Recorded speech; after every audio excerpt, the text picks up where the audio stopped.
ನಮಸ್ಕಾರ ಗುರು. ಪೇರಲ ಗಿಡದಲ್ಲಿ ರೂಟ್ರು ಹೊಡಿತಾ ಇದೆ. ಯಾಕಂದರೆ ಜಾಸ್ತಿ ಸೆದಿ ಬೆಳೆದ ಕಾರಣ ನಾವು ರೂಟ್ರು ಹೊಡೆದು ಅದು ಹಸಿರಲ್ಲಿ ಗೊಬ್ಬರವನ್ನು ಕೂಡ ಮಾಡಿಕೊಳ್ತಾ ಇದ್ದೀವಿ.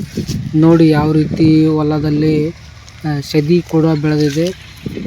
ಗಿಡ ಕಟ್ ಮಾಡಿದ ಮೇಲೆ ಒಟ್ಟು ಹೊಸ ಚಿಗುರು ಹುಡ್ತಾ ಇದೆ. ಹಂಗಾಗಿ ಈ ಸೆದಿಗೆ ಭಾಳಷ್ಟು ಬೆಳೆದ ಕಾರಣವಾಗಿ ಈ ಸೆದಿಗೆ ರೂಟ್ರನ್ನು ನಾವು ಹೊಡಿತಾ ಇದ್ದೀವಿ. ಕಾಣಿಸ್ತಾ ಇದೆಯಲ್ಲ ಸೆದಿ ಎಷ್ಟೊಂದಿದೆ ನೋಡಿ.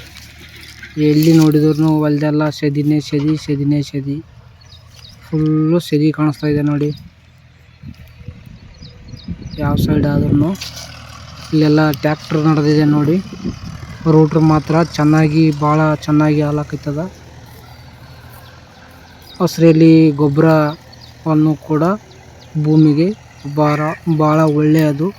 ಹಂಗಾಗಿ ಯಾವುದೇ ಒಂದು ಕೀಟನಾಶಕ ಹೊಡೆಯಲಾರದೆ ಹಸಿರಲ್ಲಿ ಗೊಬ್ಬರವನ್ನು ಕೂಡ ರೂಟ್ರುಗಳಿಂದ ಗೊಬ್ಬರವನ್ನು ರೆಡಿ ಮಾಡಿಕೊಳ್ಳುತ್ತೀನಿ.